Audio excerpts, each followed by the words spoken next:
সাইপ্রাসকে হারিয়ে জাতিসংঘ সাধারণ পরিষদের সভাপতি বাংলাদেশ। ডক্টর খলিলুরের দায়িত্বশীল ভূমিকায় উজ্জ্বল হবে দেশের ভাবমূর্তি, আশা বিশ্লেষকদের। জেনারেল অ্যাসেম্বলিতে প্রেসিডেন্সিটা আমাদের জন্য একটা সফট পাওয়ার ইকুইপমেন্ট বা টুলসগুলি হাতে তুলে দিচ্ছে। কূটনৈতিক মধ্যস্থতাকারী হিসেবে উনি একটা ভূমিকা রাখেন, অধিবেশন পরিচালনা করেন। সহসা হচ্ছে না বিএনপি জাতীয় কাউন্সিল। স্থায়ী কমিটির শূন্য পদ পূরণে মনোযোগ দিয়েছেন চেয়ারম্যান তারেক রহমান। আলোচনায় বেশ কজন সাবেক ছাত্রনেতা ও পেশাজীবী। দলের কাউন্সিল করতে হলে আমাদেরকে বিভিন্ন পর্যায়ের যেসব কমিটিগুলি আমরা আগে করতে পারি নাই সেগুলো সম্পূর্ণ করতে হবে আমাদের। দুই যুগের মধ্যে সর্বনিম্ন পর্যায়ে নেমেছে বেসরকারি খাতে ঋণ বিতরণ। জ্বালানি সংকটের পাশাপাশি উচ্চ সুদহার বিনিয়োগের পথে বড় বাধা বলছেন উদ্যোক্তারা। রামিসা ধর্ষণ ও হত্যা মামলায় আসামি সোহেল রানা ও স্ত্রী স্বপ্না খাতুনের বিরুদ্ধে সাক্ষ্য গ্রহণ। আজ আসামি পক্ষের আত্মপক্ষ সমর্থন শেষে হতে পারে যুক্তিতর্ক উপস্থাপন। নানা সংকটে ঢুকছে খুলনার সংক্রমক ব্যাধি হাসপাতাল। চলছে বিশেষজ্ঞ চিকিৎসক ছাড়াই আছে শয্যা সংকট আর আধুনিক যন্ত্রপাতির অভাব। পক্স আছে, জলাতঙ্কের আছে, তো এদের ভ্যাকসিনগুলো কিছু ভ্যাকসিন বাইরে থেকে কিনতে হয়। সকালবেলা আসছি, যখন চুইস দিছি তখন দেখি ফ্যান চলে না, কিন্তু এই গরমে কিভাবে চলবে? একটা বাথরুম কেমন করে যায়, একজনের বাথরুমে আরেকজন সিরিয়াল দিয়ে খাওয়া যায়।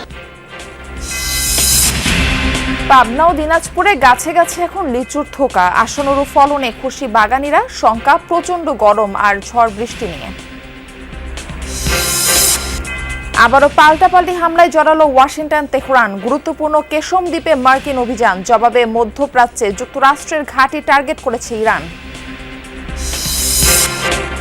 সাফের সেমিতে আজ নেপালের বিপক্ষে মাঠে নামবে বাংলাদেশের মেয়েরা। ম্যাচের আগের দিন শিউলি আজিমের মায়ের মৃত্যুতে অনুশীলন সেশন বাতিল।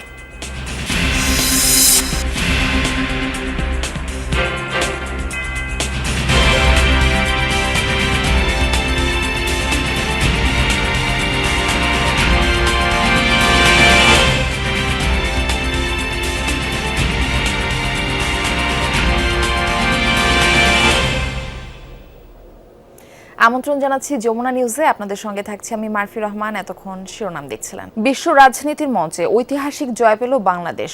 জাতিসংঘের সাধারণ পরিষদের ৮১তম অধিবেশনে সভাপতি পদে জয়ী হয়েছেন পররাষ্ট্রমন্ত্রী খলিলুর রহমান।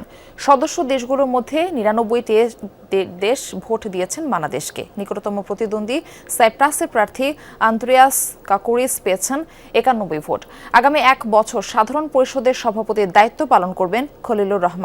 জাতিসংঘের বিভিন্ন লক্ষ্যমাত্রা অর্জনের পাশাপাশি বিশ্ব শান্তি রক্ষায় সর্বোচ্চ প্রচেষ্টা চালানোর কথা জানান তিনি। এদিকে এই বিজয়কে বাংলাদেশের প্রতি আন্তর্জাতিক সম্প্রদায়ের আস্থার প্রতীক হিসেবে দেখছেন পররাষ্ট্রমন্ত্রী উপদেষ্টা হুমায়ুন কবির।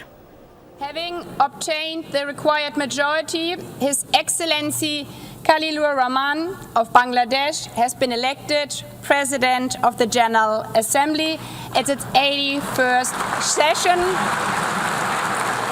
৪০ বছর পর ইতিহাসের পুনরাবৃত্তি। বিশ্ব রাজনীতির বৃহত্তম মঞ্চ জাতিসংঘের সাধারণ অধিবেশনের সভাপতির আসনে বাংলাদেশ। নিউ ইয়র্কের স্থানীয় সময় সকাল 10টার দিকে শুরু হয় ভোটাভুটি। বাংলাদেশের পররাষ্ট্রমন্ত্রী খলিলুর রহমানের বিপরীতে ছিলেন সাইপ্রাসের পররাষ্ট্রমন্ত্রীর বিশেষ দূত আন্দ্রেয়াস কাকুরিস। ভোটাভুটি শেষে ফল ঘোষণায় উঠে আসে বাংলাদেশের অভূতপূর্ব জয়। সদস্য দেশগুলোর মধ্যে ৯৯টি দেশ ভোট দিয়েছে বাংলাদেশকে। নিকটতম প্রতিদ্বন্দ্বী সাইপ্রাসের প্রার্থী আন্দ্রেয়াস কাকুরিস পেয়েছেন ৯১ ভোট। আগামী ১ বছর জাতিসংঘের সাধারণ পরিষদের সভাপতির দায়িত্ব পালন করবেন খলিলুর রহমান। এ সময় জাতিসংঘের সদস্য দেশগুলোর প্রতিনিধিরা অভিনন্দন জানান বিজয়ী বাংলাদেশের প্রার্থীকে। দায়িত্ব পালন করা নিয়ে বিভিন্ন পরিকল্পনার কথা জানান সাধারণ অধিবেশনের নতুন সভাপতি। As I mentioned during the interactive debate, working with all of you, I envision addressing these challenges along 6 pillars of action. First, in advancing the organization's work on peace and security, I will draw inspiration from the work of more than 200,000 peacekeepers from Bangladesh who have contributed actively to international peace and security across the globe, from Cyprus to Sudan. Building on my country's experience, I would uphold the Assembly's moral and political authority and champion a holistic approach to peacekeeping and peace building that prioritizes prevention and political solution, strengthens peace building, and protects civilians.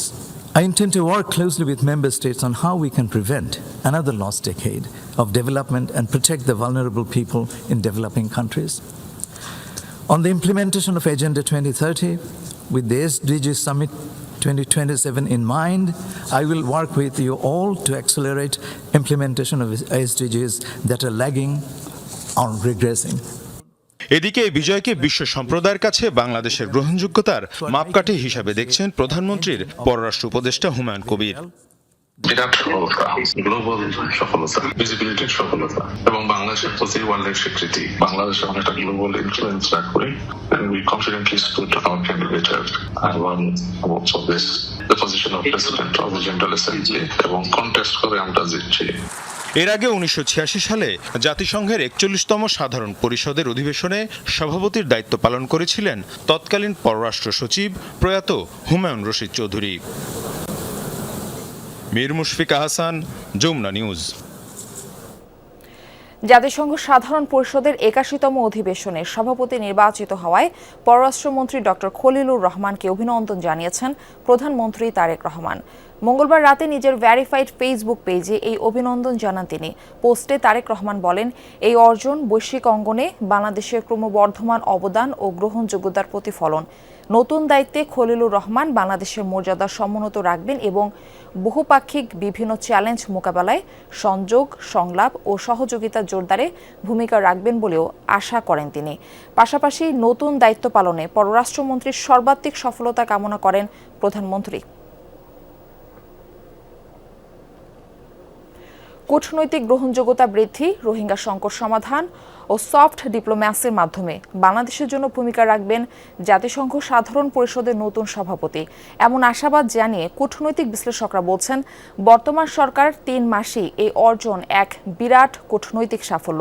মানবাধিকার পরিস্থিতির উন্নয়ন ও সদস্য রাষ্ট্রগুলোর আস্থার প্রতিদান হিসেবে doctor Khalilur Rahman নিরপেক্ষভাবে অধিবেশন পরিচালনা করে দেশের ভাবমূর্তি উজ্জ্বল করবেন বলেও আশা বিশ্লেষকদের।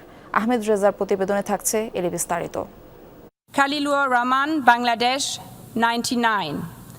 Andreas Kakouris, Cyprus, 91. 8 ভোটের ব্যবধানে জয়লাভ করে এভাবেই প্রার্থনায় কৃতজ্ঞতা জানান পররাষ্ট্রমন্ত্রী ডক্টর খলিলুর রহমান। মহাসচিব অ্যান্তনিও গুতেরেসের উপস্থিতিতে অনুষ্ঠিত নির্বাচনে জয়লাভের পর আনুষ্ঠানিক বক্তব্যে ধন্যবাদ জ্ঞাপনের পাশাপাশি আগামী 1 বছরে নিজের পরিকল্পনা তুলে ধরেন doctor Khalil. Working with all of you, I envision addressing these challenges along 6 pillars of action. আগামী 8 সেপ্টেম্বর থেকে শুরু হওয়া সাধারণ পরিষদের অধিবেশনে সভাপতির দায়িত্ব পালন করবেন তিনি। I'd like to thank my Prime Minister, Mr. Tariq Rahman, for nominating me. এই বিজয়কে তাৎপর্যপূর্ণ আখ্যা দিয়েছেন কূটনৈতিক বিশ্লেষকরা। তাদের মতে আন্তর্জাতিক অঙ্গনে বাংলাদেশের প্রতি জাতিসংঘের সদস্য দেশগুলোর আস্থা, গ্রহণযোগ্যতা ও ক্রমবর্ধমান কূটনৈতিক প্রভাবের সুস্পষ্ট প্রতিফলন এই জয়। ডক্টর খলিলুর সেই আস্থার প্রতিদান দেবেন বলে আশাবাদ তাদের। বাংলাদেশের জন্য এটা খুবই সুখবর। অন্ততপক্ষে এই যে ভূকৌশল এবং ভূ রাজনৈতিক সিচুয়েশনগুলি পৃথিবীতে ঘটছে, এখানে আসলে এই জেনারেল অ্যাসেম্বলিতে প্রেসিডেন্সিটা আমাদের জন্য একটা সফট পাওয়ার ইকুইপমেন্ট বা টুলসগুলি হাতে তুলে দিচ্ছে। এটা দেশের জন্য ডেফিনেটলি একটা গৌরবের একটা বিষয়। সার্বিকভাবে এটা আমাদের ওনার ব্যক্তিগতভাবে এবং বাংলাদেশের জন্য একটা অনেক ভালো একটা সুসংবাদ। 2020 সালেই সাধারণ পরিষদের সভাপতি পদে নির্বাচনে প্রার্থিতা ঘোষণা করে বাংলাদেশ। তবে এই পদে পররাষ্ট্রমন্ত্রী খলিলুর রহমানকে প্রার্থী হিসেবে মনোনয়ন দেয়া হয় 27 ফেব্রুয়ারি। এরপর থেকে পূর্ণমাত্রার কূটনৈতিক প্রচার শুরু হয়। স্বল্প সময়ের মধ্যেই বাংলাদেশ বিভিন্ন দেশের সঙ্গে উচ্চ পর্যায়ের বৈঠক, দ্বিপক্ষীয় যোগাযোগ এবং বহুপক্ষীয় কূটনৈতিক ফোরামে অত্যন্ত সক্রিয় ও কৌশলগত প্রচার চালায়, যাকে 3 মাস বয়সী নতুন সরকারের বড় ধরনের কূটনৈতিক সাফল্য বলেও মনে করেন বিশ্লেষকরা। 2027-এ অ্যান্টনিও গুটেরেসের পদবিটা শেষ হয়ে যাবে, সুতরাং সেই জায়গাতে নতুন যে মহাসচিব নিয়োগ হবেন সেইখানেও কিন্তু জেনারেল অ্যাসেম্বলির প্রেসিডেন্টের একটা ভূমিকা থাকবে। এই সাইকোলজিক্যাল একটা বড় রকমের অবস্থান জাতিসংঘের মাধ্যমে সারা বিশ্বের কাছে তুলে ধরতে পারবো, সেটা আমাদেরকে দেখতে হবে। কূটনৈতিক মধ্যস্থতাকারী হিসেবে উনি একটা ভূমিকা রাখেন, অধিবেশন পরিচালনা করেন এবং বিশেষ করে সেপ্টেম্বর মাসে যে বার্ষিক সাধারণ বিতর্ক হয় সেই বিতর্কগুলোতে উনি সভাপতির দায়িত্ব পালন করেন। ডক্টর খলিলুর রহমান আগামী 1 বছর সাধারণ পরিষদের সভাপতি হিসেবে জাতিসংঘে রোহিঙ্গা সংকট, জলবায়ু সমস্যা, শান্তিরক্ষা কার্যক্রম শক্তিশালীকরণ ও বিভিন্ন দেশে মানবাধিকার পরিস্থিতি উন্নয়নে গুরুত্বপূর্ণ ভূমিকা রাখবেন বলেও আশা করেন বিশ্লেষকরা। আহমেদ রেজা, যমুনা নিউজ, ঢাকা। সহসা হচ্ছে না ক্ষমতাসীন বিএনপির জাতীয় কাউন্সিল। দলের স্থায়ী কমিটির সদস্য নজরুল ইসলাম খান বলেছেন, বিএনপির জন্য কাউন্সিল গুরুত্বপূর্ণ, তবে এই মুহূর্তে অগ্রাধিকার তালিকায় নিচের দিকে। শিগগিরই কাউন্সিল না হলেও দলের স্থায়ী কমিটির সদস্য শূন্য পদ পূরণে মনোযোগ দিয়েছেন চেয়ারম্যান তারেক রহমান। সর্বোচ্চ নীতি নির্ধারণী ফোরামের সদস্য পদের জন্য আলোচনায় আছেন কয়েকজন সাবেক ছাত্রনেতা ও পেশাজীবী। আরফিন শাকিলের প্রতিবেদন।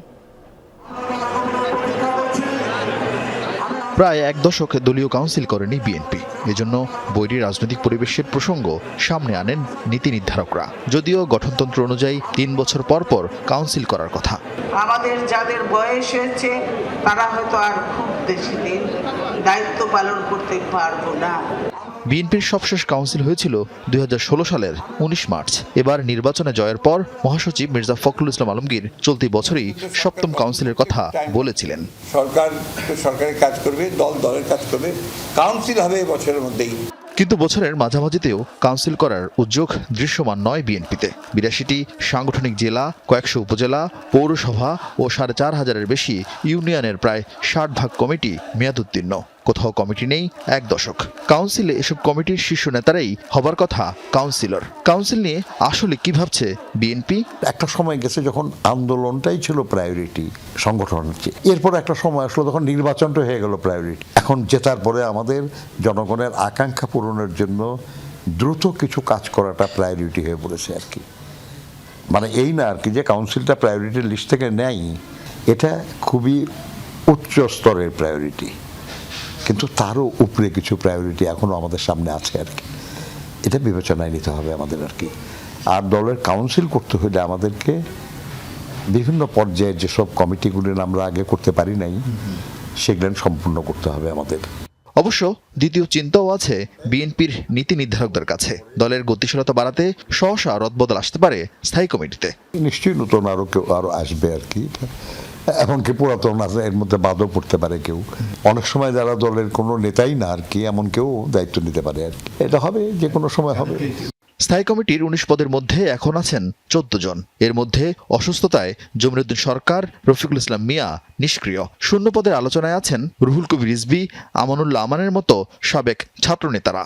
আছেন আব্দুল আল মিন্টু, ইসমাইল জবিউল্লাহ, আলতাফ হোসেন চৌধুরীর মতো পেশাজীবী নেতারাও। না, কিছু প্রত্যাশা করি না। দল যেভাবে বিবেচনা করে, দল যখন বিপদে পড়েছে তখন আরো অনেকে এগিয়ে এসছেন, তার মধ্যে আমিও একজন ছিলাম। এটুকু বলতে পারি যে আমি একাই সব কিছু করেছি, এই ক্রেডিট আমি দিব না। অনেকেই যারা এগিয়ে এসছেন আমিও তার মধ্যে ছিলাম, কিন্তু আমি ছিলাম বলেই আমাকে সবই পেতে হবে এটা আমি কখনো মনে করি। শুধু এইটুকু মনে করি যে মানে আমার রাজনীতি করার যে অধিকারটা, এটা যেন কেড়ে নেওয়া হয়, এটা যেন পাই। সেটা মেম্বার হিসেবেও থাকি, প্রাথমিক সদস্য হিসেবেও থাকি, তাতে কোনো আমার আপত্তি নেই। পার্টির হাইকমান্ড এবং পার্টি প্রধান জনাব তারেক রহমানের উপরে ছেড়ে দেওয়া ভালো। সবাই চাহিদা থাকে একটু তারা যেখানে আছে তার থেকে উপরে উঠবে, এটাই তো প্রত্যাশা। এছাড়া ভাইস চেয়ারম্যানের 16টি ও উপদেষ্টা 10টি পদ শূন্য। তবে সবকিছু ছাপিয়ে নেতাকর্মীদের চোখ সিনিয়র ভাইস চেয়ারম্যান পদে। তারেক রহমান দলের চেয়ারম্যান হওয়ার পর গুরুত্বপূর্ণ এই পদটিও শূন্য। আরফিন শাকিল, যমুনা নিউজ, ঢাকা। আশঙ্কাজনক পর্যায়ে নেমেছে বেসরকারি খাতে ঋণ বিতরণ। মার্চ শেষে প্রবৃদ্ধি দাঁড়িয়েছে 4.72%, যা প্রায় 2 যুগের মধ্যে সর্বনিম্ন। এজন্য বিনিয়োগের জ্বালানি ও অনুকূল পরিবেশ না থাকাকে দায়ী করছেন সংশ্লিষ্টরা। উচ্চ সুদহার বিনিয়োগের জন্য বড় অন্তরায় বলে জানিয়েছে উদ্যোক্তারা। যদিও বাংলাদেশ ব্যাংক বলছে বিনিয়োগ বাড়াতে কাজ করছে সরকার। বন্ধ কারখানা সচল করা গেলে বেসরকারি খাতের স্থবিরতা অনেকটাই কেটে যাবে। গেল কয়েক বছর ধরে স্থবির বেসরকারি বিনিয়োগ। অবকাঠামো ও জ্বালানি সংকট আরও চাপে ফেলেছে এ খাতকে। অনুকূল পরিবেশ না থাকায় নতুন বিনিয়োগে আগ্রহ হারিয়েছেন অনেক উদ্যোক্তা, যার প্রভাব পড়েছে বেসরকারি খাতে ঋণ বিতরণে। একসময় বেসরকারি খাতে ঋণের প্রবৃদ্ধি 2 অঙ্কের ঘরে থাকলেও গেল কয়েক মাস ধরেই তা ঘোরাফেরা করছে 6%-এর আশেপাশে। আর মার্চ শেষে এ খাতের প্রবৃদ্ধি দাঁড়িয়েছে 4.72%, যা 23 বছরের মধ্যে সর্বনিম্ন। উদ্যোক্তারা বলছেন, জ্বালানি সংকট ছাড়াও বর্তমানে উচ্চ সুদহার বিনিয়োগের সবচেয়ে বড় অন্তরায়। ব্যবসা করার একটা পরিবেশ আছে কিনা, ব্যবসা করার পরিবেশের মধ্যে কিন্তু একটা ভেরি ইম্পর্টেন্ট অঙ্গ কিন্তু আমার কস্ট অফ বরোয়িং কত। আপনি যদি পলিসি রেট বাড়িয়ে থাকেন, এখন আপনি দেখবেন গত সপ্তাহে এডিআর বেড়েছে, যে ব্যাংকগুলোতে লিকুইডিটি বেড়ে যাচ্ছে, মানুষ ইনভেস্টমেন্টে যাচ্ছে না। সো এই 16%, 17% ইন্টারেস্ট রেটে তো কোনো নতুন ব্যবসায়ী নতুন করে টাকা নিতে চাবে না। ইনভেস্ট করব, আমার কি গ্যাস লাইন দিবে না, আমি কি সহসা বিদ্যুৎ লাইনটা পাবো না। তাইলে প্রথমেই এনার্জির কারণে আমি চিন্তা করতে পারছি না, ব্যাংকিং কারণে চিন্তা করতে পারছি না। এরপরে তৃতীয়ত হলো এখন যে বাংলাদেশে যে ট্যাক্সেশন যে পলিসি, এই পলিসিটা হচ্ছে বিনিয়োগ এবং ব্যবসার পরিপন্থী। যদিও ব্যাংকাররা বলছেন, সুদের হারই বিনিয়োগের একমাত্র প্রতিবন্ধকতা নয়, নেই বিনিয়োগের অনুকূল পরিবেশ, যে কারণে বেসরকারি খাতে ঋণের চাহিদা এখন তলানিতে। বিদ্যমান ব্যবসা টিকিয়ে রাখতেই হিমশিম খাচ্ছেন অনেকে। প্রুডেন্ট বড়োয়ার কিন্তু এখন এক্সপানশন করতে চাইবে না, সে বলছে ভাই আমি যেটা আছে সেটা নিতে চাইতে পারছি না, আপনার মার্কেটে ডিমান্ড নাই। অনেক বড় বড় কোম্পানি এখন স্ট্রাগল করতেছে, আমি টাকাটা কী করবো? এখন লোক যখন টাকা দিতে আসে আমাকে টাকা নিতে হবে, তা আমি যখন নেই আমি যখন কোথায় ইনভেস্টমেন্ট করব? টাকাটা তো আমি যদি ইনভেস্টমেন্ট না করি, রিটার্ন না পাই, আমি ওনাকে ডিপোজিট দেবো কোত্থেকে? তখন স্বাভাবিকভাবে আমি ট্রেজারি বিল বা বন্ডে ইনভেস্টমেন্ট করি, অপশন তো নাই। বাংলাদেশ ব্যাংক বলছে, বিনিয়োগ বাড়াতে সব ধরনের উদ্যোগ নিচ্ছে সরকার। প্রতিবন্ধকতা দূর করতে আলোচনা করা হচ্ছে উদ্যোক্তাদের সাথে। বন্ধ কলকারখানা চালু হলে বেসরকারি খাতের স্থবিরতা অনেকটাই কেটে যাবে বলেও আশাবাদী কেন্দ্রীয় ব্যাংক। কার কী ধরনের সহযোগিতা লাগবে, আর্থিক প্রণোদনা দরকার আছে কিনা, নীতিগত সহায়তা দরকার আছে কিনা, কেউ কোনো উদ্যোক্তা হয়তো বা আছে তারা শুধু নিরাপত্তা চায়, সরকারকে সাথে ওই সমস্ত ইস্যু নিয়ে বসা হবে এবং সরকারের সর্বোচ্চ পর্যায় থেকে একটা সুনির্দিষ্ট একটা ঘোষণা আসবে আশা করি। সেটা আসলেই এই যে স্থবির যে অবস্থা বিরাজ করছে মানে প্রাইভেট সেক্টরে, সেটা আশা করি আর থাকবে না। সংশ্লিষ্টরা বলছেন, নির্বাচনের পর রাজনৈতিক অনিশ্চয়তা দূর হলেও মধ্যপ্রাচ্য যুদ্ধসহ বৈশ্বিক সংকটের কারণে নতুন বিনিয়োগে কিছুটা সময় নিচ্ছেন উদ্যোক্তারা। আলমগীর হোসেন, যমুনা নিউজ, ঢাকা। রাজধানীর মুগদার একটি বাসা থেকে বাংলাদেশ ব্যাংকের অতিরিক্ত পরিচালক তানভীর হাসান শুভর মরদেহ উদ্ধার করেছে পুলিশ। তাকে ঘরের ভেতরে গলায় ফাঁস লাগানো অবস্থায় পাওয়া গেছে। মঙ্গলবার রাতে স্থানীয়দের তথ্যের ভিত্তিতে পুলিশ ঘটনাস্থলে গিয়ে দরজা ভেঙে মরদেহ উদ্ধার করে। ঢাকা মহানগর পুলিশের মুগদা থানার ওসি বিষয়টি নিশ্চিত করেছেন। বলেন, কোনো সাড়া শব্দ না পেয়ে প্রতিবেশীরা পুলিশে খবর দেন। মৃত্যু প্রকৃতির কারণ নির্ধারণে মরদেহ ময়নাতদন্তের জন্য হাসপাতালে পাঠানো হয়েছে। ওসি আহসান উল্লাহ বলেন, এটি আত্মহত্যা নাকি অন্য কোনো কারণে মৃত্যু হয়েছে তা তদন্ত ও ময়না তদন্তের প্রতিবেদন পাওয়ার পর নিশ্চিতভাবে বলা যাবে। পুলিশ মৃত্যু রহস্য উদ্ঘাটনে প্রয়োজনীয় আলামত সংগ্রহ ও তথ্য উপাত্ত যাচাই করছে। ট্রিপল নাইনের মাধ্যমে আমরা সংবাদ প্রাপ্ত হয়ে ভেতর থেকে সিটকিনি বন্ধ অবস্থায় লাশের গন্ধ পাওয়া যাচ্ছে। প্রতিবেশীও লাশের গন্ধে বিব্রত বোধ করছে। তখন প্রতিবেশীদের সহায়তায় দরজা ভেঙে এর লাশ ঝুলন্ত অবস্থায় পাওয়া যায়। অভিযোগ গঠনের পরদিনই শিশু রামিসা ধর্ষণ ও হত্যা মামলার সাক্ষ্য গ্রহণ শেষ করা হলো।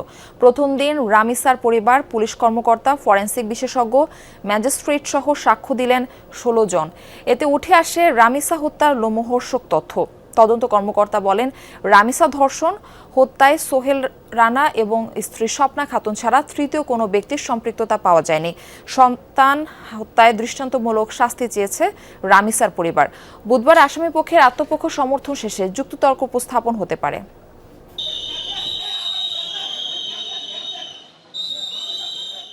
সোমবারই অভিযোগ গঠনের মধ্য দিয়ে শিশু রামিসা ধর্ষণ ও হত্যা মামলার বিচার কার্যক্রম শুরু হয়। এদিনই সাক্ষ্য গ্রহণের জন্য মঙ্গলবার নির্ধারণ করা হয়।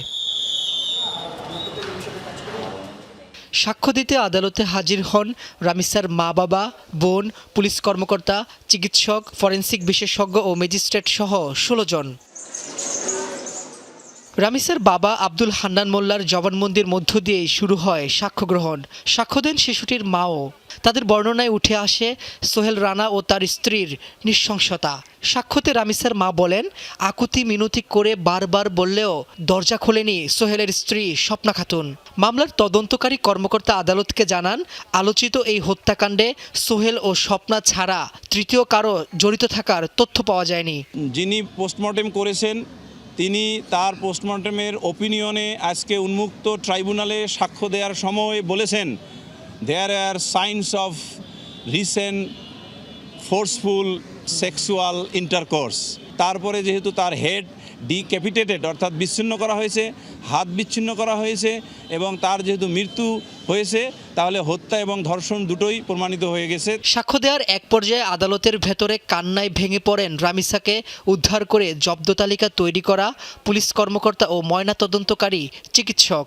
একদিনেই 16 জনের জবানবন্দি নিয়ে সাক্ষ্য ও জেরা শেষ করেন শিশু সহিংসতা দমন ট্রাইব্যুনালের বিচারক। সুনির্দিষ্ট অভিযোগের প্রমাণের স্বার্থে সাফিসিয়েন্ট উইটনেস এবং তাদের মাধ্যমে এভিডেন্স আদালতে উপস্থাপিত করা হয়েছে এবং আমরা অবশ্যই সর্বোচ্চ শাস্তির জন্য আর্গুমেন্টে আমরা যখন সাবমিশন রাখব তখন আপনারা বুঝবেন যে হ্যাঁ, আমরা সর্বোচ্চ শাস্তির জন্যই আর্গুমেন্ট করব আজকে রেকর্ডেড এভিডেন্সের আলোকে।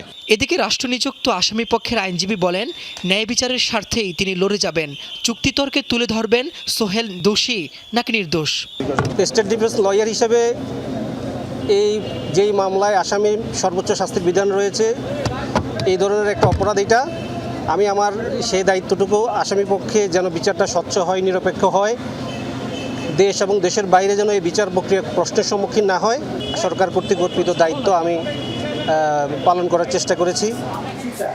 রামিসার পরিবার জানান, সন্তান হত্যার ন্যায় বিচার ও সর্বোচ্চ শাস্তি চান তারা। এটা ন্যায় এবং সুষ্ঠু বিচার এবং সেই বিচারের দ্রুত কার্যকারিতা এবং এর পাশাপাশি বাংলাদেশের আর কোনো বাবা মার বুক যেন এরকম নির্মমভাবে খালি না হয়, কোনো বাবা মার বুক যেন এইভাবে ভেঙে না যায়, কোনো বাবা মা যেন আমার মতো এই বাদপুটে এসে দাঁড়াতে না হয়। বুধবার মামলার আসামি পক্ষের আত্মপক্ষ সমর্থনের দিন ধার্য করেছেন আদালত। রাব্বি হোসেন, যমুনা নিউজ, ঢাকা। দেশের দক্ষিণ পশ্চিমাঞ্চলের মানুষের ডায়রিয়া, হাম, জল বসন্ত সহ 6টি ছোঁয়াচে রোগের চিকিৎসায় খুলনায় প্রতিষ্ঠিত হয় সংক্রামক ব্যাধি হাসপাতাল। প্রায় 6 দশক আগের প্রতিষ্ঠানটি এখনও প্রায় 3.5 কোটি মানুষের ছোঁয়াচে রোগের চিকিৎসায় একমাত্র ভরসাস্থল।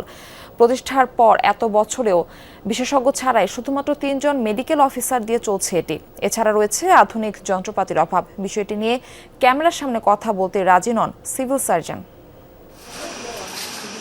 3 দিন আগে ডায়রিয়ায় আক্রান্ত হন নড়াইল সদরের নন্দী মিঠাপুকুর গ্রামে নূরজাহান বেগম ও তার পুত্রবধূ। শারীরিক পরিস্থিতির অবনতি হলে নড়াইল সদর হাসপাতাল থেকে আসেন খুলনার সংক্রামক ব্যাধি হাসপাতালে। তাদের মতো বিভিন্ন জেলা থেকে চিকিৎসা নিতে এসেছেন অন্তত 12 জন। তবে শয্যা সংকটে জলবসন্তের মতো স্পর্শকাতর রোগীদের ঠাঁই হয়েছে মেঝেতে। নারী পুরুষদের চিকিৎসা দেওয়া হচ্ছে একই কক্ষে। ডায়রিয়া আক্রান্ত শিশুদের জন্য নেই আলাদা কোনো ওয়ার্ড। সরকারি হাসপাতাল হলেও 3 বেলা খাবার মেলে না এখানে। আমাদের একজন জল বসন্তের রোগী, আমাদের গ্যাসের ইঞ্জেকশন দিচ্ছে, বমির, আর একজন একটা অ্যান্টিবায়োটিক দিচ্ছে, আর অ্যান্টিবায়োটিক বাইরের থেকে কিনা লাগতেছে। সকালবেলা আসছি, যখন সুইচ দিছি তখন দেখি ফ্যান চলে না, কিন্তু এই গরমে কিভাবে চলবো? একটা বাথরুম কেমন করে যায়, একজনের বাথরুমে আরেকজন সিরিয়াল দিয়ে খাওয়া যায়। এছাড়াও হাসপাতালটিতে জনবল সংকটও রয়েছে। 23টি পদের মধ্যে 12টি ফাঁকা দীর্ঘদিন ধরে। 3 জন মেডিকেল অফিসার দিয়ে চলছে হাসপাতালের কার্যক্রম। এছাড়া বিশেষ রোগের ওষুধের বরাদ্দও আসে না অনেক দিন যাবত। ডাক্তার আর নার্স ছাড়া এখানে আপনার পোস্টেড আর কোনো কর্মচারী নাই, আর যারা আছে এরা হচ্ছে সব ওই চুক্তিভিত্তিক নিয়োগ। ক্লিনারের অভাবে আমাদের রোগী সামলাতে হয় এবং তার সাথে সাথে পরিষ্কার পরিচ্ছন্নতাও করতে হয়। পক্স আছে, জলাতঙ্কের আছে, তো এদের ভ্যাকসিনগুলো কিছু ভ্যাকসিন বাইরে থেকে কিনতে হয়। বিশেষজ্ঞ চিকিৎসক না থাকা সহ বিভিন্ন সমস্যার কারণে স্বাস্থ্যসেবা ব্যাহত হচ্ছে বলে জানান দায়িত্বপ্রাপ্তরা। তবে বিষয়টি নিয়ে ক্যামেরার সামনে কথা বলতে রাজি হননি সিভিল সার্জন। মিজেলসের রুম আছে, তারপরে হচ্ছে আপনার চিকেন পক্সের একটা রুম আছে, আর হচ্ছে ডায়রিয়ার রুম আছে। আমরা কিন্তু সব রোগীকে এখানে রাখতে পারছি না, কারণ আমাদের কনসালটেন্ট নাই, আমাদের একজন সিনিয়র কনসালটেন্ট সামটাইমস আমাদের দরকার হয়। এটা ক্যামেরা অফ করেন। একটা জিনিস হলো যে সিভিল সার্জন এই আইডি হাসপাতালে এরকম এইভাবে যে চলছে বা হচ্ছে, ঠিক আছে, এটা তো বিগত সিভিল সার্জনরা কিছুই জানতো না। 1968 সালে খুলনা নগরীর ফুলবাড়ি গেটের মিরের ডাঙ্গা এলাকায় প্রতিষ্ঠিত হয় সংক্রামক ব্যাধি হাসপাতাল। বিশ্বজার এই হাসপাতালে চলতি বছরে 4 মাসে চিকিৎসা নিয়েছে 1995 জন, আর 2025 সালে চিকিৎসা নিয়েছে 5000-এর বেশি রোগী। জারিন অর্নি, যমুনা নিউজ। একজন প্রধান শিক্ষক আর্থিক কেলেঙ্কারির অভিযোগে বরখাস্ত হয়ে মামলার আসামি হন। সেই মামলা থেকে অব্যাহতি না পেলেও স্থানীয় প্রভাবে ফের বসেন প্রধান শিক্ষকের চেয়ারে। অভিযোগ, চেয়ারে বসার পর বাদীকে হুমকি দিয়ে মামলা প্রত্যাহারে বাধ্য করেন। চুয়াডাঙ্গার সোহরাওয়ার্দী সরণি মাধ্যমিক বিদ্যাপীঠের প্রধান শিক্ষকের বিরুদ্ধে অভিযোগের বিষয়টি খতিয়ে দেখে ব্যবস্থা নেওয়ার আশ্বাস দিয়েছেন শিক্ষা কর্মকর্তা। চুয়াডাঙ্গা সদরের সোহরাওয়ার্দী সরণি মাধ্যমিক বিদ্যাপীঠ প্রতিষ্ঠানটিতে শিক্ষার্থী রয়েছে প্রায় 1,500। 2021 সালের মে মাসে আর্থিক কেলেঙ্কারির অভিযোগে এই প্রতিষ্ঠানের প্রধান শিক্ষক সাইনুল হোসেন বিশ্বাসকে বরখাস্ত করা হয়। পরের বছরের ফেব্রুয়ারিতে তার বিরুদ্ধে আদালতে মামলা করে বিদ্যালয়ের ম্যানেজিং কমিটি। তবে মামলা চলমান থাকাকালেই গত বছরের 4 ডিসেম্বর ফের প্রধান শিক্ষকের চেয়ারে বসেন সাইনুল হোসেন। অভিযোগ, রাজনৈতিক প্রভাব ও ম্যানেজিং কমিটির 2 সদস্যকে নিয়ন্ত্রণে নিয়ে রেজুলেশনের মাধ্যমে তড়িঘড়ি করে আবারও প্রধান শিক্ষকের দায়িত্ব নেন সাইনুল হোসেন। এরপর তার বিরুদ্ধে করা মামলাটিও তুলে নিতে বাধ্য করা হয় বাদীকে। রেজুলেশন লেখে আর নিজে সই করে, আর শিক্ষক প্রতিনিধি যে একজন আছে তাকে দিয়ে সই করায়। এবং আমি যে অভিভাবক সদস্য বা যে ভারপ্রাপ্ত প্রধান শিক্ষক ছিল, 4 জন সই ছাড়া তো একটা রেজুলেশন হয় না। 25 সালে ডিসেম্বর মাসে 4 তারিখে সে হইল পুনরায় প্রধান শিক্ষক হিসেবে হাই স্কুলে বসে। 12-13 তারিখে আমার একটা চিঠি ধরে দেয় যে উক্ত কেসটি তোমাকে তুলে নিতে হবে। চেয়ারে বসার পরই ব্যক্তিগতভাবে তুলেছেন স্কুল ফান্ডের টাকা, গেট সহ প্রতিষ্ঠানের পুরাতন ভবনের ইট ও অন্যান্য সরঞ্জাম বিক্রির নিলামেও অনিয়ম হয়েছে বলে অভিযোগ রয়েছে। আমরা চাই এগুলো সুষ্ঠু তদন্ত হোক এবং দুর্নীতি যদি প্রমাণিত হয় তাহলে আবার তার বিরুদ্ধে শাস্তিমূলক ব্যবস্থা নেওয়া হোক। উনি জেলেও খেটেছে দুর্নীতির দায়ে, কিন্তু তারপরেও হঠাৎ করে এক অদৃশ্য শক্তির মাধ্যমে তিনি ফিরে এসেছে। মামলার আসামি হয়েও একটি পরিপত্র বলে যোগদান করেছেন বলে দাবি ওই প্রধান শিক্ষকের। জানান, আর্থিক লেনদেনও হয়েছে কমিটির মাধ্যমেই। পরিপত্রের আলোকে আমি জয়েন করছি। ওখানে পরিষ্কার করে বলা আছে সাময়িক বরখাস্ত, স্থগিত অথবা বন্ধ এবং স্বয়ংক্রিয়ভাবে শপথে বহাল এবং সমুদয় অর্থ পাবে। যোগদান করার পরে আমার প্রতিষ্ঠানে কিছু বকেয়া আছে, আমি বকেয়া থেকে কিছু টাকা উঠাইছি, এখনও বাকি আছে। আইনগত দিক থেকে আমি পাই, প্রতিষ্ঠানে ফান্ডে না থাকায় আমি অল্প কিছু টাকা উঠাইছি। তবে যে রেজুলেশনের উপর ভিত্তি করে ওই প্রধান শিক্ষক চেয়ারে বসেছেন, সেই কমিটির সভাপতি দায় নিতে নারাজ। এটা জানা নেই যে 2 জনের সিগনেচারে এটা মানে রাইট আছে কিনা, মানে উনি বহালে উনি দোষী বা নির্দোষ সেটা তো প্রুফ করার দায়িত্ব কোর্টে। তারপরও যিনি বাদী ছিল উনি মামলাটা উইথড্র করেছে, যার কারণে উনি ওনার শপথে বহাল হয়েছে। প্রধান শিক্ষকের চেয়ারে বসা এবং আর্থিক অনিয়মের অভিযোগ খতিয়ে দেখে ব্যবস্থা নেওয়ার আশ্বাস দিয়েছেন জেলা শিক্ষা কর্মকর্তা। এই অভিযোগটা আমরা সরেজমিনে তদন্ত করে যদি সে দোষী সাব্যস্ত হয় আমাদের আইনের বাইরে যে কোনো কাজ করে তাহলে অবশ্যই সে সাজা পাবে, আর যদি দোষী সাব্যস্ত না হয় তাহলে যেরকম কাজ করার দরকার সেরকমই করা হবে। জিসান আহমেদ, যমুনা নিউজ, চুয়াডাঙ্গা। মৌসুমের সুস্বাদু ও রসালো ফল লিচু। এই সময়ে সারা দেশের নজর এখন লিচুর রাজধানী খ্যাত পাবনা ও দিনাজপুরের দিকে। দুই জেলাতেই চলছে এখন লিচু বেচাকেনার উৎসব। আশানুরূপ ফলনে খুশি বাগানীরা, তবে গরম ও ঝড় বৃষ্টি বাড়লে কিছুটা লোকসানের আশঙ্কা করছেন চাষিরা। থোকায় থোকায় ঝুলছে লিচু, আশানুরূপ ফলনে হাসি ফুটেছে বাগানীদের। পাবনার লিচুর সুনাম দেশ জুড়ে। সদর, চাটমোহর ও ঈশ্বরদী উপজেলা জুড়ে লিচু বাগান। স্থানীয় জাতের পাশাপাশি বোম্বে, চায়না সহ নানা জাতের লিচু আবাদ হয় এই জেলায়। গত বছর আশানুরূপ ফলন না হওয়ায় লোকসান গুনতে হয় বাগানীদের। এবার ভালো ফলনে খুশি তারা, তবে গরম ও ঝড় বৃষ্টি বাড়লে কিছুটা লোকসানের আশঙ্কা চাষিদের। ধরেছিলাম এই গাছে আমাদের লিচু হবে 5,000 বা 10,000, ওখানে তার চেয়ে আমরা দ্বিগুণ পরিমাণ ফলন পাইছি, 10,000 15,000 এইভাবে ফলন পাইছি। 24 সাল 25 সালে আমি বাইরে দুবাইতে এক্সপোর্ট করছি, এবং এবছরও আমার কথা হচ্ছে তারা যদি ওই দিক থেকে আমাদের সাড়া দেয় তাহলে আমরা আবার তাদের সাথে যোগাযোগ করে আবার রপ্তানি করব। চলতি বছর পাবনায় 4,624 হেক্টর জমিতে লিচু বাগান রয়েছে। উৎপাদন লক্ষ্যমাত্রা 40,000 মেট্রিক টন। জেলা থেকে 800 কোটি টাকার লিচু বিক্রির আশা কৃষি বিভাগের। 40,000 মেট্রিক টনের উৎপাদন লক্ষ্যমাত্রা নির্ধারণ করেছি। তো আশা করছি এবছর প্রায় 800 কোটি টাকার লিচু এই পাবনা জেলায় বেচা বিক্রি হবে। এখন পর্যন্ত লিচুর যে দাম, যদি এই দামটা অব্যাহত থাকে, কৃষকরা এখান থেকে লাভবান হবে।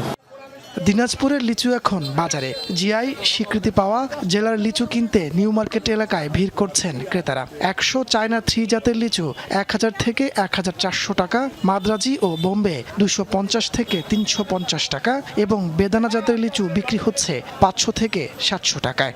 600-র নিচে কোনো বেদানা লিচু নাই।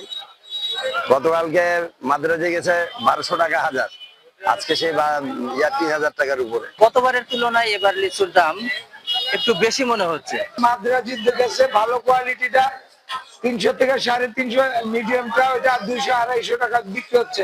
চায়না 3 চলতেছে 1000 টাকা থেকে 1300 টাকা পর্যন্ত সহ। জেলার 13 উপজেলায় 5,484 হেক্টর জমিতে লিচুর ভালো ফলন পেয়েছেন চাষিরা। তাপস সরকার, যমুনা নিউজ। লিচু কেনা বেচার আরো খবর আপনাদের জানাতে চাই। মেহেরপুর থেকে আমাদের সঙ্গে যুক্ত হচ্ছেন সহকর্মী রামিজ হাসান। রামিজ, জেলায় এবার লিচুর ফলন কেমন হয়েছে, দাম কেমন হাঁকছেন বিক্রেতারা? মেহেরপুরের লিচু মূলত সুস্বাদু রয়েছে এবং স্বাদে গন্ধে সুস্বাদু মেহেরপুরের লিচু, এবং সেই কারণে মেহেরপুরের লিচুর চাহিদা সারা বাংলাদেশে আছে। বর্তমানে আমি এই যে বাগানটি দাঁড়িয়ে আছি, মেহেরপুর শহরের পাশেই একটি বাগান, শহর উপকণ্ঠে। সেই বাগানটিতে এখন বর্তমানে লিচু ভাঙা চলছে। আমরা একটু দেখানোর চেষ্টা করছি আপনাদের। তবে বর্তমানে যে লিচুর দাম চলছে সেটি মূলত বাজারে এখন 3800 টাকা থেকে শুরু করে 4000 টাকা এবং 4100 টাকা থেকে পর্যন্ত লিচু বেচাকেনা চলছে। বর্তমানে এখন লিচু বাজারে যে বাগানগুলো রয়েছে সেই বাগানগুলো থেকে এখন লিচু ভাঙা চলছে। সেই ভাঙার পরেই লিচুগুলো বাজারে উঠবে, মূলত বিভিন্ন মোকামে যাবে এই লিচুগুলো। এর পাশাপাশি বাজারে যেসব দোকানগুলো রয়েছে সেই দোকানগুলোতে যাবে। তবে আমরা শুরুর দিকে যেটি দেখেছি, শুরুর দিকে লিচুর যে বাজার দর ছিল সেখানে চাষিরা বেশ লোকসানের মধ্যে পড়েছিল, এবং চাষিরা বাগান মালিক যারা আছে তারা যেটি বলছেন, তারা যেটি বলছিলেন যে শুরুর দিকে লিচুটার প্রাকৃতিক যে আবহাওয়া ছিল, অত্যাধিক গরমের কারণে, তুলনামূলক যে গরম পড়েছে সেই গরমের কারণে এবং অনাবৃষ্টির কারণে লিচু নষ্ট হয়েছে, পচে গিয়েছে এবং গাছের থেকে লিচু ঝরে গিয়েছে। তো বর্তমানে আমরা একটু দেখতে পাচ্ছি যে এই যে লিচুগুলো এখন আছে সেই লিচুগুলো কিন্তু এখন বর্তমানে গাছের থেকে যে লিচুগুলো আছে সেগুলো কিন্তু লিচুর মধ্যে অনেকটাই দেখা যায় যে সেগুলো এখন পুড়ে গেছে, এবং পুড়ে যাওয়ার ফলে দেখা যাচ্ছে কিছুটা চাষি এবং ব্যবসায়ী যারা আছে তারা লোকসানের মধ্যে পড়েছে। তবে কৃষি অধিদপ্তরের পক্ষ থেকে যেটি জানানো হচ্ছে, তারা সবসময় চাষিদের যারা বাগান মালিক রয়েছে এবং ব্যবসায়ী রয়েছে, লিচু ব্যবসায়ী রয়েছে, তাদেরকে পরামর্শ দিচ্ছেন। এই লিচুর অবস্থা। রামিজ, ধন্যবাদ যুক্ত হবার জন্য। হিলি স্থলবন্দর দিয়ে বেড়েছে ভারতে পণ্য রফতানি। অর্থ বছরের 10 মাসে আয় এসেছে $1,70,00,000। ব্যবসায়ীরা বলছেন, সীমান্তের উপারে উদ্ভিদ সঙ্গনিরোধ দপ্তর সহ প্রয়োজনীয় অবকাঠামো না থাকায় চাহিদা থাকা সত্ত্বেও কৃষিজাত পণ্য রফতানি করা যাচ্ছে না। এ বিষয়ে প্রয়োজনীয় উদ্যোগ গ্রহণের তাগিদ দিচ্ছেন রফতানিকারকরা। বলছেন, এতে বাড়বে বৈদেশিক মুদ্রার আয়। হিলি স্থলবন্দর উত্তরাঞ্চলের অন্যতম বাণিজ্যিক কেন্দ্র। এই বন্দর দিয়ে ভারত থেকে বিভিন্ন পণ্য আমদানি হলেও এখন রফতানি হচ্ছে বেকারি পণ্য, বিস্কুট, জুস, কোল্ড ড্রিঙ্কস, ঝুট কাপড়, প্লাস্টিক সামগ্রী, রাইস ব্রান তেল। সংশ্লিষ্টরা বলছেন, ভৌগোলিক অবস্থানের কারণে এই বন্দরকে বেছে নিচ্ছেন ব্যবসায়ীরা। ফলে দিন দিন বাড়ছে রফতানির পরিমাণ। পান কোম্পানি আছে, আকিস কোম্পানি আছে, অন্যান্য বহুত কোম্পানি আছে, সব এক্সপোর্ট হয়। বাংলাদেশ থেকে বিভিন্ন ধরনের পণ্য ভারতে রপ্তানি হচ্ছে এবং এই পোর্ট দিয়েই যাচ্ছে ইদানিং একটু বেশি। অতীতে নেয় আমাদের বর্তমানে এক্সপোর্টের পরিমাণটা অনেক বেড়ে গেছে। এতে করে হিলি যারা বেকার যারা ছিল তাদের কর্মসংস্থানের একটা ব্যবস্থা হয়েছে। 2024-25 অর্থ বছরে হিলি বন্দর দিয়ে $1,47,00,000 13,020 টন বিভিন্ন পণ্য রফতানি হয়েছে। আর চলতি অর্থ বছরের প্রথম 10 মাসেই রপ্তানি হয়েছে $1,70,00,000 19,526 মেট্রিক টন পণ্য। রপ্তানির পরিমাণ তো অবশ্যই বেড়েছে, কারণ গত অর্থ বছরের তুলনায় এই অর্থ বছরে এখন পর্যন্ত প্রায় $23,00,000 পণ্য অলরেডি বেশি রপ্তানি হয়েছে। প্লাস্টিক হাউসহোল্ড আইটেম যেগুলো আছে, ফ্যাটি অ্যাসিড আছে, এই ধরনের বিভিন্ন রকম পণ্য রপ্তানি হচ্ছে। ব্যবসায়ীদের দাবি, ভারতে বাংলাদেশে কৃষিজাত পণ্যের ব্যাপক চাহিদা রয়েছে। সীমান্তের ওপারে উদ্ভিদ সঙ্গনিরোধ দপ্তর সহ প্রয়োজনীয় সরকারি দপ্তরের না থাকায় এই সম্ভাবনাকে কাজে লাগানো যাচ্ছে না। ইন্ডিয়াতে কিছু রপ্তানি নীতি আদেশের সমস্যায় আমরা সম্মুখীন হচ্ছি। তাদের ইনফ্রাস্ট্রাকচারটা সেইভাবে ডেভেলপমেন্ট হয়নি।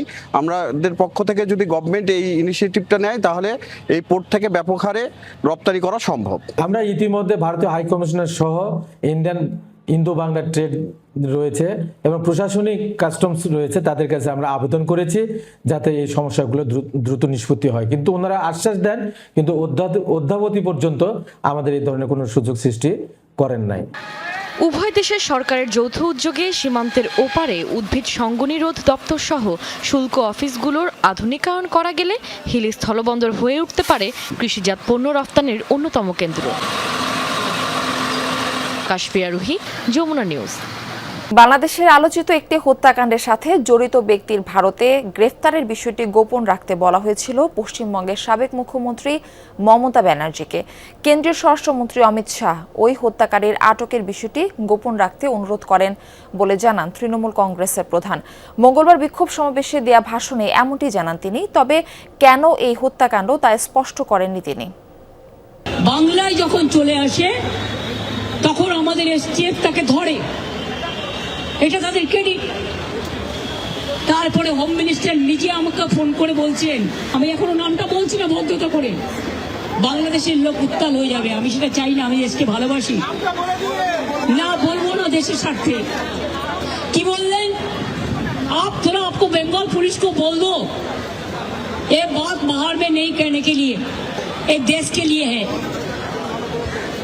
কাকে দিয়ে খুন করিয়েছিলেন, কার কার নাম বেরিয়েছিল, আজ গভর্নমেন্ট চেঞ্জ হলেও মনে রাখবেন আমি তো সবটাই জানি। যুদ্ধবিরতির মধ্যে আবারও পাল্টাপাল্টি হামলায় জড়িয়েছে যুক্তরাষ্ট্র ইরান। মঙ্গলবার ইরানের কৌশলগত গুরুত্বপূর্ণ দ্বীপ কেশমে হামলা চালায় মার্কিন সামরিক বাহিনী। প্রতিরক্ষার স্বার্থে ও তেহরানের বিভিন্ন হামলার জবাবে চালানো হয়েছে এই হামলা বলে বিবৃতিতে দাবি করে সেন্ট্রাল কমান্ড। টার্গেট করা হয় ইরানের সামরিক বাহিনীর একটি গ্রাউন্ড কন্ট্রোল স্টেশন। তবে কোনো ক্ষয়ক্ষতির তথ্য পাওয়া যায়নি। এর আগে মধ্যপ্রাচ্যের কয়েকটি মার্কিন সামরিক স্থাপনা লক্ষ্য করে একাধিক ব্যালিস্টিক মিসাইল ও ড্রোন ছোড়ে ইরান। বাহরাইনে 3টি ও কুয়েতে 2টি ক্ষেপণাস্ত্র সফলভাবে ভূপাতিতের দাবি করে যুক্তরাষ্ট্র। কমপক্ষে 2 দফায় টার্গেট করা হয় কুয়েতের মার্কিন ঘাঁটি। এছাড়াও পারস্য উপসাগরে নৌযান লক্ষ্য করে ছোড়া কয়েকটি ড্রোনও প্রতিহত করা হয়। সেমিফাইনালের লড়াইয়ে আজ নেপালের বিপক্ষে মাঠে নামবে বাংলাদেশ। তবে মূল লড়াইয়ে নামার আগে দুঃসংবাদ এসেছে বাংলাদেশের শিবিরে। মঙ্গলবার বার্ধক্যজনিত কারণে মৃত্যুবরণ করেন শিউলি আজিমের মা, যে কারণে অনুশীলন সেশন বাতিল করে বাংলাদেশ। লাল সবুজে অনুশীলন না করলেও শেষ মুহূর্তের প্রস্তুতি সেরেছে নেপাল। ফাইনালে যাওয়ার লড়াইয়ে দুই দলেরই সমান সুযোগ আছে বলে মনে করেন দলটির কোচ নবীন নেওপানি। পণ্ডিত জওহরলাল নেহরুর স্টেডিয়ামে বাংলাদেশ সময়ে বিকেল 4টায় শুরু হবে ম্যাচটি। ভারত ম্যাচের ক্ষত শুকানোর আগেই আরও একটি দুঃসংবাদ এলো বাংলাদেশের নারী ফুটবল দলে। সেন্টার ব্যাক শিউলি আজিমের মা মৃত্যুবরণ করেছেন, যে কারণে মঙ্গলবার অনুশীলন সেশন বাতিল করে বাংলাদেশ। নেপালের বিপক্ষে হাই ভোল্টেজ সেমিফাইনালে এমন সময় বাংলাদেশ দলের অনুশীলন বর্জন কতটুকু ফলপ্রসূ হবে তা হয়তো সময় বলে দেবে। মঙ্গলবার সকালে বাম্বলিম অ্যাথলেটিক্স স্টেডিয়াম অপেক্ষায় ছিল বাংলাদেশ জাতীয় নারী দলের। নারী সাফ চ্যাম্পিয়নশিপে শেষ চারের লড়াইয়ে শেষবারের মতো ঝালিয়ে নেওয়ার সুযোগ লাল সবুজদের সামনে। কিন্তু তার আগে দুঃসংবাদ এলো বাংলাদেশ শিবিরে বার্ধক্যজনিত কারণে সেন্টার ব্যাক শিউলি আজিমের মায়ের মৃত্যুতে নিজেদের অনুশীলন সেশন বাতিল করে লাল সবুজরা।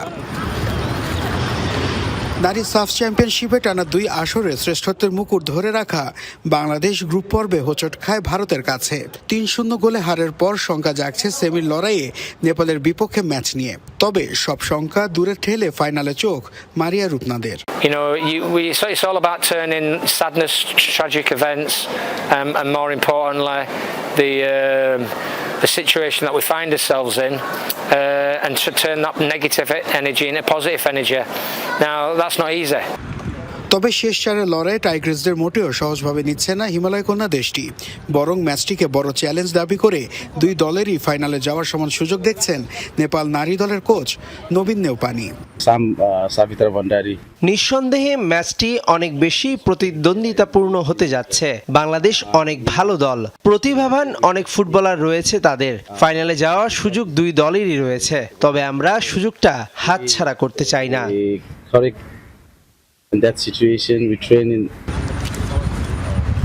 নেপালের আক্রমণ ভাগে সাবিত্রা ভান্ডারীর অনুপস্থিতিকে বড় শূন্যতা বলছেন কোচ, যে কারণে গ্রুপ পর্বে শেষ 2 ম্যাচে গোলের সংখ্যা বাড়েনি বলে দাবি তার। সাবিত্রা আমাদের দলে গুরুত্বপূর্ণ একজন খেলোয়াড়, তবে তার অনুপস্থিতিতে ফিনিশিং দুর্বলতা কিছুটা ফুটে উঠেছে। তবে দলের প্রতি পূর্ণ আস্থা রয়েছে আমাদের। সাম্প্রতিক পরিসংখ্যান অবশ্য ঝুলে আছে বাংলাদেশের দিকেই। শেষ 5 বারের মুখোমুখিতে 3টি জয় ও 2টি ড্র রয়েছে লাল সবুজের ঝুলিতে। এর মধ্যে সাফের সবশেষ 2 আসরে নেপালকে হারিয়ে দক্ষিণ এশিয়ার শ্রেষ্ঠত্বের মুকুট পরে বাংলাদেশ। নাসিফ শুভ, যমুনা স্পোর্টস, ভারত। অপেক্ষার দীর্ঘ 24 বছরের খরা কাটানো নতুন এক মিশন। 2026 বিশ্বকাপের সোনালী ট্রফিটা ঘরে তুলতে ইতিমধ্যে মার্কিন যুক্তরাষ্ট্রে পা রেখেছে 5 বারের বিশ্ব champion Brazil. Rio de Janeiro থেকে নিউ জার্সির নেওয়ার্ক বিমানবন্দরে পা রাখার পর থেকেই সেলেসাওদের ঘিরে কৌতূহলী সবাই। কড়া নিরাপত্তার চাদরে ঢাকা মরিস টাউনের ট্রেনিং সেন্টারে নিজেদের প্রথম অফিসিয়াল অনুশীলন সেশনে আজ ঘাম ঝরিয়েছেন কার্লো আনচেলত্তির শিষ্যরা। ঐতিহ্যবাহী ওয়াটার সিলুটের জলকণায় সিক্ত হয়ে রিও ডিও জেনিরোর রানওয়ে ছেড়েছিল যে বিমান, মার্কিন মাটিতে পা রাখতেই তাকে বরণ করে নেওয়া হলো ঠিক একইভাবে। সৃষ্টিকর্তার আশীর্বাদ আর সৌভাগ্যের প্রতীক মেনে এই বিশেষ অভিবাদন শেষে নিউ জার্সির নেওয়ার্ক বিমানবন্দরে যখন পা রাখলেন ভিনিসিয়াস ক্যাসিমিরোরা, তখন তাদের চোখে মুখে কেবলই বিশ্বজয়ের তীব্র ক্ষুধা। বিমানবন্দর থেকে ঠিক 50 মিনিটের দূরত্বে বাংকিং রিজের নিরিবিলি ও বিলাসবহুল দ্য রিজ হোটেল এখন সেলেসাওদের অস্থায়ী আস্তানা। শুনশান নীরবতা, সর্বোচ্চ গোপনীয়তা আর নিশ্চিদ্ধ নিরাপত্তা। বিশ্বকাপের মতো মেগা টুর্নামেন্টে নিজেদের ফোকাস ধরে রাখতে এই এলাকাটিকেই বেছে নিয়েছেন ব্রাজিল ফুটবল কর্তারা। তবে বিশ্রামের জন্য খুব একটা সময় নষ্ট করতে রাজি নন মাস্টার ট্যাকটিশিয়ান কার্লো আনচেলত্তি। বুধবার বাংলাদেশ সময় রাত 3টায় মরিস টাউনের কলম্বিয়া পার্ক ট্রেনিং সেন্টারে শুরু হয় বহুল প্রতীক্ষিত সেই প্রথম অনুশীলন সেশন। ক্লান্তিকর এক ক্লাব মৌসুম শেষ করে স্কোয়াডে যোগ দেওয়া মার্কিনহোস, গ্যাব্রিয়েল মাগাহাইস কিংবা মার্টিনেলি কারো শরীরেই ক্লান্তি ছুঁতে পারেনি প্রথম দিনের অনুশীলনে।